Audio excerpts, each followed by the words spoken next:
Czekaliście na nowy odcinek? Rega.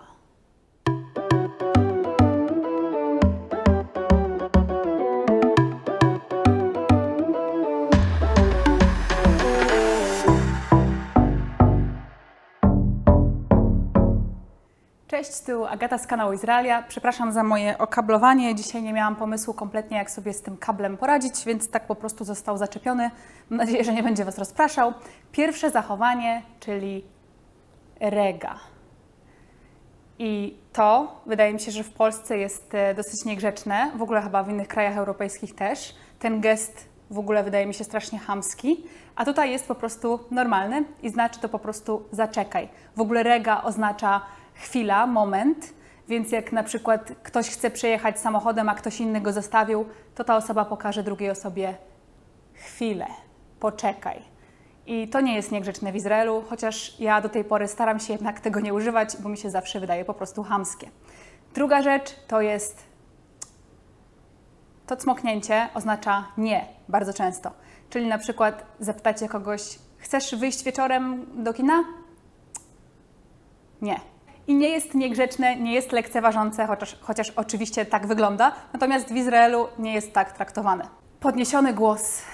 Ja rozumiem, że Izraelczycy starają się wyrazić swoje emocje i są bardzo autentyczni. Nie rozumiem natomiast, czemu nie można robić tego ciszej.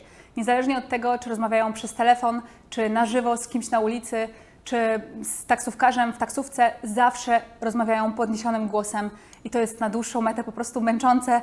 Ja wieczorem często nie mogę spać, bo na przykład ktoś idzie sobie na spacer wieczorny i rozmawia z drugą osobą i niestety nawet jeżeli nie kłócą się, to rozmawiają właśnie podniesionym głosem. Izraelczycy są po prostu głośni i jak się ich nie zna, to można właśnie pomyśleć, że cały czas się kłócą, ale nie, oni po prostu mówią podniesionym głosem. Często jak na przykład jedę taksówką i taksówkarz na głośniku z kimś rozmawia przez telefon, to po prostu mam wrażenie, że głowa mi pęknie, bo oni tak krzyczą.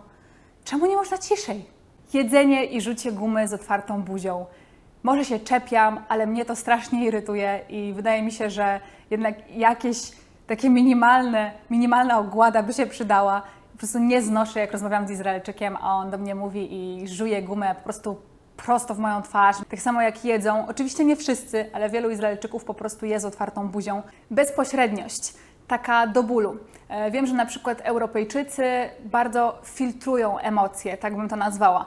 Czyli co innego jest to, co przeżywają w środku, a co innego jest to, co wychodzi na zewnątrz. Bardzo to właśnie filtrują. Natomiast Izraelczycy w ogóle tej taktyki nie stosują. Po prostu zawsze mówią to, co myślą.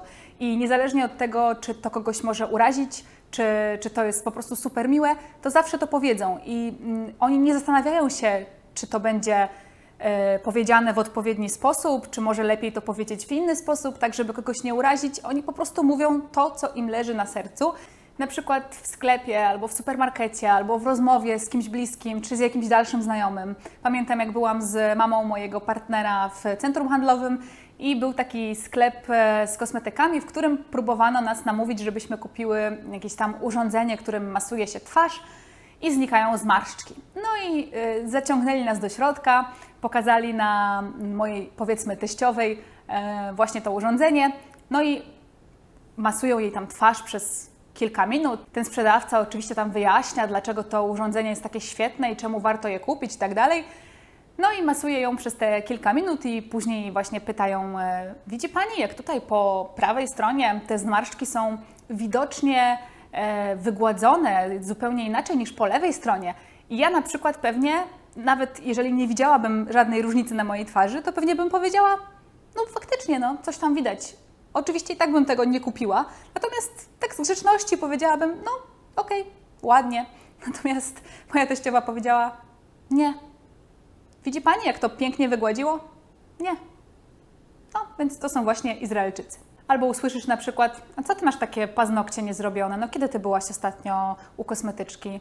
A w sumie to na ostatnim weselu w tej sukience, co miałaś wcześniej, to wyglądałaś lepiej, w tej to tak średnio. To też norma, usłyszycie, bez żadnych ogródek. Oczywiście fajnie, że są bezpośredni, ale czasami myślę, że można by to powiedzieć w inny sposób.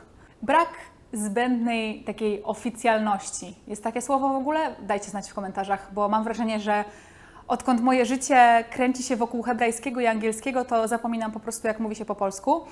Dobrze, że jesteście i możecie mnie poprawić. W każdym razie na przykład, dajmy na to, że Amerykanin pisze maila, mówię tutaj o mailu służbowym, to napisze drogi Andrzeju albo Jarku. Nie, tutaj wcale nie mam na myśli polityki, to całkowity przypadek. Bardzo się cieszę, że poświęcił mi Pan czas w zeszłym tygodniu. Mam nadzieję, że nasza współpraca będzie owocna. Czy moglibyśmy spotkać się w czwartek o 10, żeby omówić szczegóły całego projektu? Proszę dać znać, czy ten termin będzie dla Pana odpowiedni. Życzę miłego dnia, dziękuję za poświęcony czas, pozdrawiam. To by był na przykład e-mail służbowy od Amerykanina. Natomiast Izraelczyk napisałby: hej, spotkajmy się w czwartek o 10, żeby omówić szczegóły. Pozdrawiam, miłego dnia. I to jest właśnie ta różnica. I później jeszcze przyjdzie o 10:30, bo a propos właśnie godzin, to Izraelczycy rzadko są punktualni, bardzo często przychodzą spóźnieni i czas jest dla nich po prostu wartością płynną. Mam nawet koleżankę Polkę tutaj, która pracuje w biurze i stwierdziła, że na początku właśnie jak pisała maile do klientów, to używała takiego, wiecie, oficjalnego języka, dłuższy mail, tak jak w Polsce też to praktykujemy.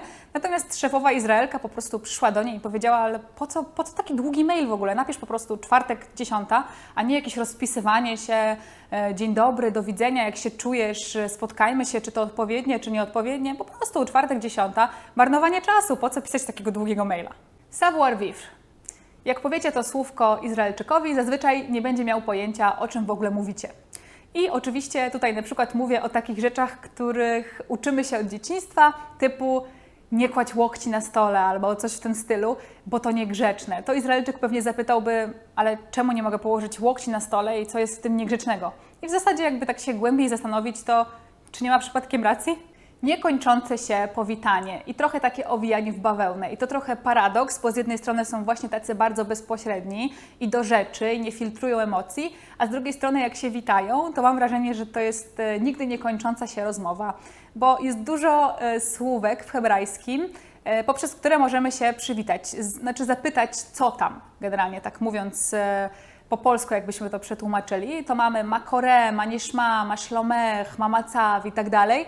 I to zazwyczaj wygląda tak, że niezależnie czy widzimy kogoś na żywo, czy do kogoś dzwonimy, to właśnie tak się zaczyna rozmowę. Czyli nie mówimy cześć i przechodzimy do rzeczy, tylko zawsze musi być ten wstęp. I to nie jest takie pytanie, co u Ciebie, i potem słyszymy odpowiedź, tylko to jest po prostu taki sposób rozpoczęcia rozmowy. Czyli jest ma kore, a ktoś Ci odpowie beseder, czyli dobrze, ma niszma, czyli znowu co tam, a druga osoba odpowie mama caw, czyli odpowiada pytaniem na pytanie, i to jest takie po prostu przez 5 minut, co tam, dobrze, a u Ciebie, dobrze, co u Ciebie, i po prostu to się nigdy nie kończy, mam wrażenie. Luz połączony w sumie z taką olewczością. Generalnie Izraelczycy bardzo dużo rzeczy, mówiąc kolokwialnie, olewają, nie zawracają sobie głowy niepotrzebnymi jakimiś tam zmartwieniami i na przykład kiedy wynajmują komuś mieszkanie albo po prostu obecnie lokatorzy szukają kogoś na zastępstwo do tego mieszkania, to jak publikują zdjęcia oferty, to na przykład publikują zdjęcie pokoju z totalnym bałaganem. A propos bałaganu, dziękuję za komentarze do poprzedniego odcinka o słówkach hebrajsko-polskich, bo właśnie zapomniałam powiedzieć, że bałagan po polsku, po hebrajsku mówimy balagan, więc kolejne słówko praktycznie takie same jak w polskim. Wstawiają właśnie zdjęcie takiego pokoju z totalnym po prostu syfem. Ubrania wszędzie leżą na podłodze, w ogóle nie widać tego pokoju nawet na tym zdjęciu, bo jest pokryty totalnym bałaganem. Podczas gdy na przykład pamiętam, że w Polsce jak się sprzedaje mieszkanie albo wynajmuje mieszkanie, no to wiecie, sprząta się je po prostu na błysk, żeby tam nic nie leżało, jakieś prywatne rzeczy przypadkiem. Tutaj natomiast to też pewnie wynika z tego, że tak jak mówię, po pierwsze nie przejmują się tym, a po drugie rynek nieruchomości jest w Izraelu tak trudny, polecam odcinek właśnie o wynajmie w Izraelu, że Izraelczycy po prostu wiedzą, że jakie te zdjęcia by nie były, to i tak ktoś to mieszkanie wynajmie, więc po co oni będą sprzątać? To by było tyle na dzisiaj. Jak macie jeszcze jakieś konkretne zachowania Izraelczyków, które zauważyliście i chcielibyście się podzielić, zapraszam do komentowania. Dajcie znać też osoby, które nie znają Izraelczyków, co o tych zachowaniach uważają. Zapraszam na kolejne odcinki i hej!